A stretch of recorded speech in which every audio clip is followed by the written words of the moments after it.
Let's talk about college football week 6. It was an awesome, awesome weekend of college football. Oh my goodness. The game I was most excited about going into the weekend was TCU at Kansas. So let's start there.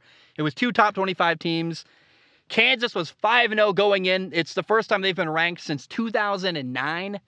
And man, I just really, frankly, I wanted Kansas to win. It's a cool story. And the game was only 10-3 at halftime. And unfortunately, right before halftime, the quarterback for Kansas, Jalen Daniels, got hurt, and he did not play the rest of the game. However, that did not stop the Kansas Jayhawks. Their backup quarterback, Jason Bean, came in and played really, really well. Jason Bean started a lot of games last year for Kansas before eventually Jalen Daniels became the starting quarterback. Jason Bean, in only 2 quarters of football against TCU, because remember, he played only in the second half. Jason Bean had 4 touchdown passes. He was 16 for 24 passing, 262 yards, put up 28 points in the second half. TCU won the game 38-31. And I think an interesting conversation here is, and people I think would love to talk about this, I certainly would. Did Kansas lose because Jalen Daniels got hurt and their backup quarterback had to come in the game? Would they have won with Jalen Daniels? To me, that's a tough one because, look at Jason Bean put the ball on the ground a couple times. I thought he really struggled with mesh with the running backs. He looked like a backup quarterback, a couple times. He had a speed option pitch that got put on the ground. He fumbled a couple times handing off the football. And that's not great. He screwed up a speed option that led to a 3rd and 21 for Kansas deep in their own territory. On that 3rd and 21, Jason Bean threw a really bad interception that led to a TCU touchdown, gave him the ball on the 26-yard line. Jason Bean's interception gave TCU a 24-17 lead. And I would say that interception was a big turning point because after that moment, after Jason Bean's bad interception deep in their own territory, suddenly Kansas was trying to catch up the entire game. So I was disappointed Kansas didn't win this game. I wanted them to win. It was a fun story. Not because I don't like TCU, just because I think Kansas, it's cool to see the little guy win. But I have a hard time blaming Jason Bean. You can make that argument if you want. He had a bad interception. He fumbled a couple times. But in the first half with Jalen Daniels, Kansas only scored 3 points. They weren't highly productive on offense. Jalen Daniels gets hurt. Jason Bean comes in, throws 4 touchdowns in the second half. I would argue the counter to people blaming Jason Bean is I would say, well, Jason Bean is also the only reason why Kansas was in the game. So it's a cool game. It was a fun game. And Jason Bean, I would not put the blame on him for losing to TCU. Kansas is now 5-1. TCU is 5-0. And TCU receiver Tay Barber had a sweet touchdown catch up in the end zone, right corner of the end zone. It was a jump ball. I love the Big 12, man. The Big 12 football in general is really fun. The game did not disappoint. TCU is 5-0 right now. They play 5-0 Oklahoma State next week. The game I'm really looking forward to is November 12th when TCU plays at Texas. Oklahoma State, by the way, plays Texas on October 22nd, right after they play TCU. So that's a tough stretch of games for Oklahoma State. But, man, the Big 12, a lot of fun there. The Big 12 conference is like my guilty pleasure football. When I want to have fun and watch offensive football and tons of scoring, that's who I turn to. Now, we got to talk about Texas. So, Texas is a totally different football team when they have their quarterback, Quinn Ewers. He came back this week after getting hurt against Alabama. I missed it somehow. I didn't realize he was going to come back in the game. And, dude, he is so much fun to watch. Texas completely obliterated Oklahoma. The Red River Showdown wasn't much of a showdown. Texas dominated. They won 49-0. And that's why I say, Texas with Quinn Ewers is a totally different team to watch. They are more successful. There's more swagger. There's more confidence. Everything. And it's tough for Oklahoma because their quarterback, Dylan Gabriel, was hurt. He didn't play. But Texas totally dominated, man. Quinn Ewers was 21 for 31 passing, 289 yards, 4 touchdowns, 1 interception. His interception, by the way, was on a ball where he was trying to throw the ball out of bounds and throw it away. It's I don't know, it's like a good idea, but poor execution. The ball just didn't get all the way out of bounds. But Quinn Ewers is right there with Bryce Young, Caleb Williams, Cameron Ward as one of my favorite quarterbacks to watch in all of college football. And so Quinn Ewers, man, love the guy, super good quarterback, and definitely makes Texas worth watching. Bijan Robinson, Texas running back, went off. He had 22 carries for 130 yards, 2 touchdowns.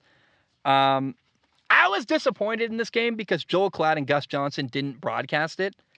ESPN had the game, not Fox, so it was Joe Tessitore and Greg McElroy. They're awesome, by the way. They did a good job, and no shade on them, but something about Joel Klatt and Gus Johnson. They're the best in the business, and they've done the Red River Showdown now for a couple years in a row, so I missed them in this spectacle, but dude, Oklahoma only had 39 yards passing and 2 interceptions. They got completely dominated. 39 yards passing. OU right now is 3-3. It's an ugly loss. And I would say this is a really rough start for the new Oklahoma head coach Brent Venables. I don't know what to say about it. I hope you appreciate what Lincoln Riley brought to the program, because Brent Venables is not a terrible football coach, but things look really bad right now in Oklahoma. And a lot of it is, some recruits left with Lincoln Riley. You didn't keep all the talent they had in Oklahoma, but it's not going well in Oklahoma. They're 3-3, a horrible loss. Probably, I would imagine, I don't know the history of the Red River Showdown. I would imagine that's one of the worst losses in Oklahoma program history to Texas. I don't think very many of those matchups have gone that far south. So what an ugly, ugly loss for Oklahoma. What a huge win for Texas. And I had a great time watching, man. I love Quinn Ewers, man. Texas football without Quinn Ewers, I find unwatchable. I don't care. With Quinn Ewers, oh my goodness, it's so much fun, and they're a must-watch program for me. So, that's the power of having a great quarterback. He's one of the top 4 most exciting quarterbacks to watch in college football for me personally. And Quinn Ewers is a stud. How about number 6, USC? They beat, number 6 at the time ranked. USC beat Washington State 30-14. Washington State hung around in this game, though, man. This game did not disappoint. Cameron Ward, the quarterback for Washington State, is a ton of fun to watch. His ability to extend plays and run around is unreal. I would call him like a mini Mahomes. And some of the best plays Cameron Ward made in this game weren't even big plays that led to yards or even completions. It was like him being Houdini, avoiding a sack and throwing the ball away. The 2 wildest plays of the game for Cameron Ward didn't count. It was a 3rd and 7 where he flipped it forward overhand. And it's the longest pitch I've ever seen on someone doing it like that. It was initially ruled a catch, then overturned, ruled a drop. But man, that was a sick play. And then there was a play where he avoided a sack. He runs around. He's pulling a Houdini. He throws the ball to Jenkins, who drops it. Then the right guard got called for targeting, got kicked out of the game. All of it was unfortunate. But man, Cameron Ward, I maintain, one of the most fun guys to watch in all of college football. And I would say Cameron Ward is even more exciting to watch than USC quarterback Caleb Williams. Both guys played well, though. Caleb Williams, Cameron Ward, 0 turnovers, 2 touchdowns. USC's a better team. That's why they won the game. USC right now is 6-0. They play Utah next week. November 19, they play UCLA, who is also 6-0. It's very possible USC and UCLA will play each other twice. The way the Pac-12 works out this year is that the 2 teams with the best record are going to play each other in the Pac-12 title. So I'm excited, man. I think USC has a legitimate shot at the college football playoff, and it's also possible that an undefeated UCLA team, if they beat USC twice and they could go to the college football playoff too. So I think USC is a better program and better team than UCLA, but there's kind of an interesting little rivalry going on this year in LA, and I'm all for it. Let's talk about UCLA. UCLA just beat Utah 42-32. Dorian Thompson-Robinson, the UCLA quarterback, had 5 touchdowns, 4 passing, ran for 1. He was 18 for 23 passing, 299 yards, and an interception. The interception was kind of a last minute. It was a 4th and 5 with 30 seconds left. He threw a pick 6, made the game. It was 42-25. It made the game 42-32. The interception didn't matter. And DTR had a great game. It's a huge win for UCLA. And I got to say, I'm over.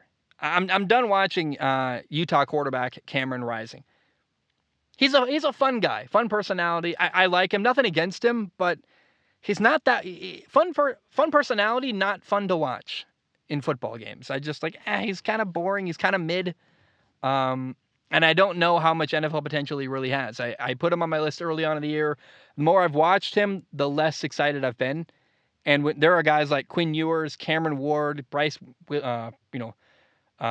Young, Caleb Williams running around. Like, there are so many better quarterbacks in college football than Cameron Rising, and I would take DTR over Cameron Rising. So I'm kind of over the NFL hype with Cameron Rising. He had a fun moment. He played really well against Ohio State in the Rose Bowl, but as I've taken a closer look, I've kind of gone, yeah, he's fine. How about Alabama? Alabama beat Texas A&M 24-20. It was an ugly game. Both teams started backup quarterbacks. Apparently, I didn't see this. I'm a bit embarrassed to admit.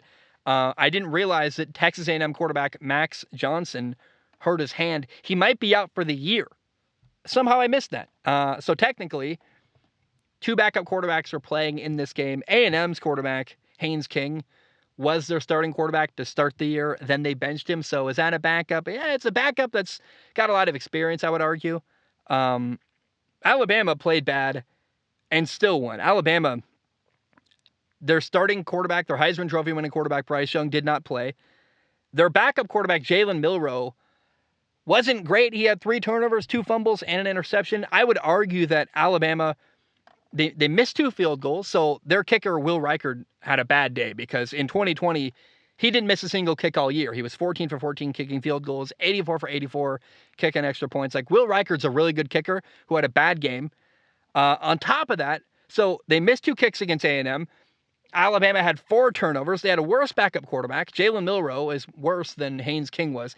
And still, Alabama found a way to win. I think it says a lot about their program. They went down in the rankings this week, but I would argue, like, I don't know. They won and played bad. Doesn't that say a lot about how talented they are? I mean, I think Alabama's a good football team that when Bryce Young plays, they're maybe the best team in college football. It's them or Georgia. Apparently the committee doesn't agree with me. We'll talk about that probably next episode, actually. But Alabama ran for 288 yards. The game came down to the end. A&M had the ball, 1st and goal, 1 play left, and they couldn't score. So it was a fun, tense game to the very end. I do got to say, I think if Max Johnson was healthy and had played for A&M, they probably would have beat Alabama. So a bit disappointing there. But, Alabama survived the game without Bryce Young, and in spite of having the worst of the 2 backup quarterbacks. Tennessee dominated LSU 40-13. Tennessee receiver Brew McCoy went off. He had 7 catches for 140 yards. Hendon Hooker played well, the quarterback in Tennessee. Tennessee had over 500 yards of total offense. They're 5-0. They play Alabama next week. I'm excited for that. I think that's going to be an interesting game. A standout detail for LSU is that they just do not run the football well. Their quarterback, Jaden Daniels, I believe no relation to Jalen Daniels. Jaden, why are their names so similar? I don't know. It's like we're in a bunch of... It feels... to be totally honest, I see all these guys with the same last names playing quarterback in college football in the NFL. Casey Thompson, Skylar Thompson, Jalen Daniels, Jaden Daniels. I'm like... It feels like we're in like a Madden simulated mode where like you sim the franchise like 20 years ahead, and then all the names are kind of weird and similar. That's how it feels. Anyway, quarterback for LSU, Jaden Daniels, is the leading rusher for LSU, and without him, they would have a single person in the running game that would have over 200 yards. Like, there's not a single running back for LSU with over 200 yards rushing for the season. They're 6 games in. LSU does not run the football very well, and as a program, they're floundering. Like, I'm not that impressed with Brian Kelly's start to the LSU adventure of his career. He got paid a lot of money, but they're not winning or playing that impressively. Mississippi State dominated Arkansas 40-17. Arkansas had a backup quarterback playing. He threw 2 interceptions. It's unclear, but it seems like Arkansas quarterback KJ Jefferson didn't play because he was recovering from a concussion. I don't know much more to say. It was disappointing that KJ Jefferson couldn't go. I thought that the game was kind of a stinker without him. Good win for Mississippi State, but I was expecting and hoping a good game, and we didn't get that. There's another game with an injury that was kind of frustrating. South Carolina beat Kentucky 24-14. And the huge surprise was that apparently Kentucky quarterback Will Levis got hurt. No one knew that. They didn't advertise that. Even the broadcasters were caught off guard. Kentucky kept Will Levis's injury quiet. He had a boot on his left foot. Without him, they couldn't win. South Carolina, they won. They won 24-14. Big win for them. They're now 4-2. Got handed kind of a gift to play a game against Kentucky without their star quarterback. And I was upset because I wanted to see Will Levis play, and we didn't get that. Kaya Sharon was making his first ever college start at quarterback for Kentucky. Kentucky fumbled on the very first play of the game. That gave South Carolina first and goal, handed them a 7-0 lead. I mean, it wasn't a good game at all for Kentucky. Now, despite winning, I found South Carolina quarterback Spencer Rattler unimpressive. He wasn't amazing. He was 14 for 19 passing, 177 yards, 1 touchdown, 1 interception. The interception was kind of a bad read. He threw up a jump ball to Stogner and it got picked off. South Carolina didn't ask Spencer Rattler to do very much because they ran the ball very well, but Spencer Rattler had 2 turnovers. He had a fumble. He had an interception. He's had just a very unimpressive year. That's the word, unimpressive. He's got 6 touchdowns and 10 turnovers this year, 5 touchdown passes and a touchdown run, 8 interceptions and 2 fumbles lost. South Carolina's 4-2. That's surprising given how bad he's playing, actually. And he's growing and learning their system, but Spencer Rattler doesn't look like a future NFL quarterback right now. He's very talented, and he's only a junior, so he can come back and will hopefully come back next year and play as a senior at South Carolina. But if Spencer Rattler wants to be an NFL quarterback, he's got to play much, much better than he's playing right now. All right, finally, Clemson beat Boston College 31-3. DJ Uiagalelei had another good game. He was 18 for 31 passing, 220 yards, 3 touchdowns, 1 interception. The interception was his fault. He was also the leading rusher for Clemson. Clemson 6-0. Here's what I want to say about Clemson. They have a couple interesting games coming up. They play at Florida State, who's 4-2. They play Syracuse, who's undefeated. They play at Notre Dame, who's down. They play South Carolina to end the year. There's a great possibility, despite a game or two, like the Syracuse game, they're 5-0. That's interesting. There's a very good chance, though, that Clemson goes undefeated. They run the table, win the ACC title, and go back to the college football playoff. It feels like Clemson is back, to be totally honest. DJ's playing well enough, and it does feel like Clemson's in a spot where, hey, they're back. They're a good football program again, and they're going to make the college football playoff.